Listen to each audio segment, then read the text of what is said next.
আসসালামু আলাইকুম প্রিয় বন্ধুগণ, আপনারা সবাই কেমন আছেন? আজকে বিধান 103 এর বীজ আমরা শোধন করব। দেখেন বিধান 103 কিন্তু খুবই ভারী সুন্দর একটি ধান। একটু আগে দেখান তো, ভারী সুন্দর একটি ধান থাকে।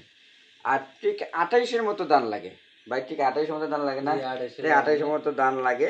তো ধানগুলো কিন্তু খুব ভারী সুন্দর এবং এই রূপা আমন মৌসুমে এই বিধান 103 জাত কিন্তু সর্বোচ্চ ফলনশীল জাত। এ পর্যন্ত 103 বিধান 103 এর চেয়ে বেশি ফলন আর রূপা আমন মৌসুমে আর কোনো ধান এ পর্যন্ত নাই। ভবিষ্যতে আসতেও পারে।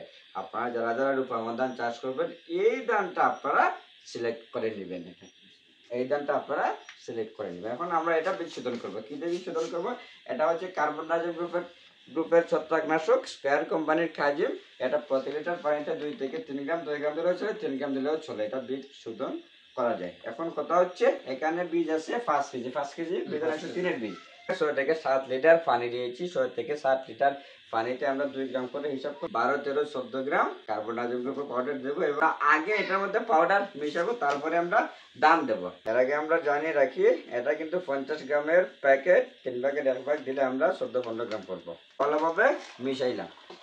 সর্বনিম্ন 1.5 থেকে 2 ঘন্টা রাখলে কিন্তু বীজ শোধন হয়ে যাবে, কিন্তু আমরা এই জায়গায় 12 ঘন্টা রাখবো। সকালে আমরা এটাকে এই জায়গা থেকে ধানের বীজটা তুলবো, তুলে কিন্তু এই বীজটাকে আমরা আবার নতুন পানি দিয়ে পরিষ্কার করে আমরা এগুলাকে জাগ দিয়ে রাখবো। রূপা আমন মৌসুমের ধান যারা যারা চাষ করবেন, আপনারা চেষ্টা করবেন বিধান 103 এর বীজ সংগ্রহ করতে পারেন কিনা। যদি পারেন তাইলে ভালো একটি জাতের ধান পাইবেন। সাদ্দাম ভাই কিছু বলবেন কিনা? এই তো কি আর বলবো, এই তো বীজ শোধন করলে এবারে আমরা গুণগত মানে দানটা ফসিল ভালো হয় বা রোগ বালা এটা দানের মাঝে কিছু কম হয়।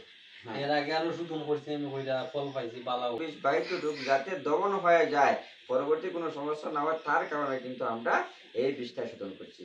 ভালো থাকবেন, আল্লাহ হাফেজ।